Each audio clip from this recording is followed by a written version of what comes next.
Good morning, శుభోదయం అందరికి. Video upload అయింది అనగానే బ్యాగ్ వేసుకుని పరిగెట్టేసాను. కానీ ముందు రోజు నుంచి నిద్ర పట్టలేదు అనుకోండి. పరిగెట్టి ట్రైన్ అని తీసుకున్నా. కానీ తీరా మాకు తెలిసింది ఏంటంటే 3 hours డిలే ట్రైన్ అని.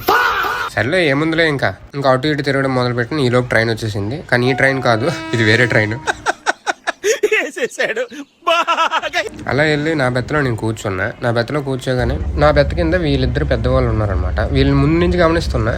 కానీ నిజమైన ప్రేమ ఏంటంటే వీళ్ళని చూసాక అర్థమైంది. వాళ్ళ కొంట్లో బాగాలేనట్టు ఉంది. అతనే అన్ని తెచ్చేస్తున్నారు తినడానికి. ట్రైన్ ఎక్కినప్పటి నుంచి చూస్తున్నారా వాడి చేష్టలు, వాడి బిల్డప్. ఈ లోపు తెల్లవారు 2 అయిపోయింది. మన సికింద్రాబాద్ వచ్చేసింది. మన సికింద్రాబాద్ రాగానే తిరిగి అటు ఇటు 2 లుక్ వేసేసాం. ఇంకేముంది లేని దుప్పటి పట్టుకొని పడుకుందాం అనుకున్నా. ఈ లోపు తెల్లవారిపోయింది. ఏ మాటకు ఆ మాట మన తెలుగు రాష్ట్రాలు అంటే అదొక అందం అండి. తెల్లవారుసరికి చూడగానే అదొక ఆనందం. చల్లగా అలా బ్రీజ్ కాసేపు ఆస్వాదించేసా. అలా సాయంత్రం అయిపోయింది. ఈ లోపే మనం వైజాగ్ దగ్గరలోకి వచ్చేసాం. కానీ అప్పటికే తెలిసింది ఏంటంటే 7 hours డిలే.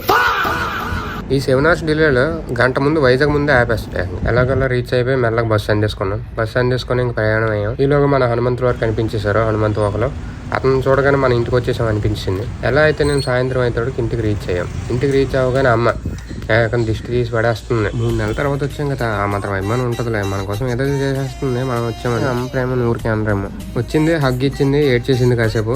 ప్రేమ కదా. సర్లేండి, ఈ వీడియో లెంత్ ఎక్కువైనట్టుంది. పార్ట్ 2లో కలుద్దాం.